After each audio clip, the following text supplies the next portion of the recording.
পাচ্ছি না। আমি ডিজেল দিয়ে কম্পেনসেট করে কিন্তু সম্ভব না। এত বড় 25 মেগাওয়াট এক এক জায়গায় ইলেকট্রিসিটি লাগে, এই 25 মেগাওয়াট আমি কিভাবে ডিজেল দিয়ে সাবসিডি দিব? যেটা পারভেজ সাহেব বলেছেন 200 ইন্ডাস্ট্রি বন্ধ হয়ে গেছে আর 300 পাইপলাইনে আছে, পার্শিয়ালি বন্ধ। আমি কয়েকদিন আগে একটা স্পেসিফিক বলি, একটা টেক্সটাইল মিলের মালিক উনি আসছেন, ওনার পার্শিয়ালি উনি বন্ধ করে দিয়েছেন টেক্সটাইলটা। তারপর মাগরিবের নামাজ আমার সাথে পড়লেন, আমার ডাইন পাশে হাউমাউ করে উনি সেজদা পড়ে কেঁদে ফেললেন। মানে আমি তাকে, তার ছেলে আর সে আসছে দুইজন, তার একমাত্র কারণ সে ওই প্রেশার পায় না, তার এখন আর ব্যাংকের টাকাও দিতে পারছে না, আর ইন্ডাস্ট্রিও পার্শিয়ালি চালাতে পারছে না। এই নরসিংদীর এলাকায়, এই এলাকাতে অনেক ইন্ডাস্ট্রি শুধুমাত্র ঠিক হয়ে যাচ্ছে, যেটা পারভেজ সাহেব বলেছেন 200 ইন্ডাস্ট্রি বন্ধ হয়ে গেছে আর 300 পাইপলাইনে আছে, পার্শিয়ালি বন্ধ। এখন আমরা কারখানা চালাতে পারছি না কেন? ওই যেসব মিল বন্ধ হয়ে গেছে তারা গেটে এসে ভাঙচুর করছে যে আমাদের চাকরি দিতে হবে। তা আমি তো নিজেই বন্ধ করে দিব, আমি নিজে তো চলতে পারছি না, আমি তাকে কেমনে দিব? তা আমি ধন্যবাদ জানাই মাননীয় অ্যাডভাইজার সাহেবের কাছে। কয়েকদিন আগে আমি ওনার কাছে গিয়েছিলাম, উনি পুরো ব্যাপারটা ওনার মেমোরিতে আছে, বুঝেন। উনি পেট্রোবাংলা চেয়ারম্যানের সাথে কথা বললেন, আমি পরে পেট্রোবাংলা চেয়ারম্যানের সাথে কথা বলার পর এখন কিন্তু আমরা একটা ভালো অবস্থায় আছি। এইভাবে যদি চলতে থাকে তাহলে কিন্তু আমরা মোটামুটি চালিয়ে নিতে পারবো, কিন্তু আমরা কিন্তু সার্ভাইভ করব না। কেন? আমার কস্ট অফ প্রোডাকশন কিন্তু বেড়ে যাচ্ছে প্রতি বছর। এখন ইনফ্লেশন 10%, আমার কিন্তু ইনক্রিমেন্টও ওইভাবে দিতে হচ্ছে। 10% নিচে আমি ইনক্রিমেন্ট দিতে পারছি না।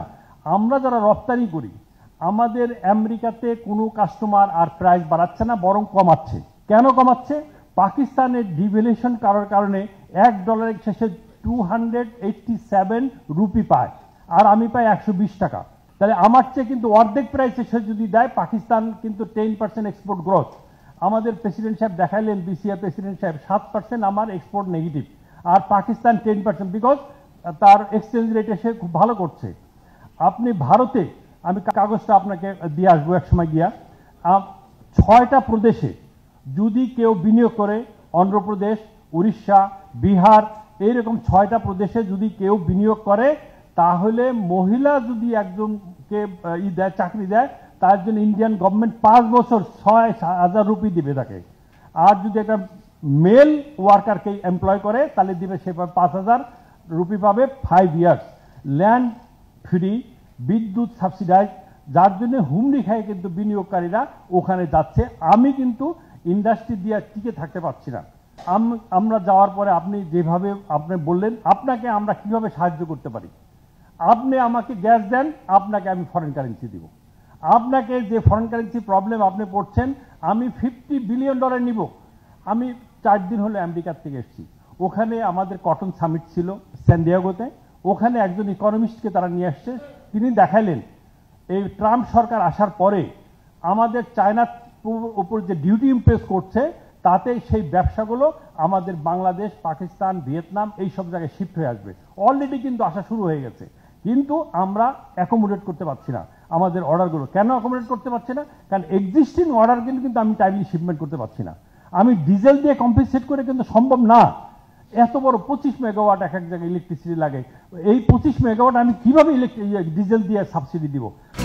তার প্রেজেন্টেশন দেখা যাচ্ছে যে ইন্ডাস্ট্রিয়াল জোনগুলোতে আপনি যদি ডোমেস্টিক ইন্ডাস্ট্রি থেকে, যেহেতু আমার সীমিত গ্যাস ইম্পোর্ট এবং ডোমেস্টিক মিলে, আপনি আমাকে ডোমেস্টিক থেকে শিফট করে দেন, তাহলে আমি কি করবো? কর্মসংস্থান বাড়াবো, আপনাকে ফরেন কারেন্সি দিব, এবং ইনকাম ট্যাক্স আমি আপনাকে বাড়াবো, ভ্যাট বাড়াবো। তাহলে আমি 4 দিক দিয়ে, আর আমি পোড়াচ্ছি। আমার বাসা বাড়িতে আপনি একবেলা রান্না করবো, দরকার হলে আমরা একবেলা রান্না করে 3 বেলা গরম করে খাবো। এখন এই জায়গায় আমি গ্যাস, গাড়িতে আপনি গ্যাস দিচ্ছেন, গাড়ি দিয়ে আমার গ্যাস পরে লাভ কি? আপনি আমাকে ইন্ডাস্ট্রি দেন, ওখানে আমার কর্মসংস্থান হচ্ছে না। তো এই জায়গাগুলো যদি আপনি আরো এত সংক্ষিপ্ত আকারে আপনার বোঝানো সম্ভব না, আপনি সবই জানেন। তো এই জায়গাগুলো যদি আমাদের একটু রেশনিং করেন, তাহলে আমরা কর্মসংস্থান বাড়াতে পারবো, এক্সিস্টিং প্রবলেম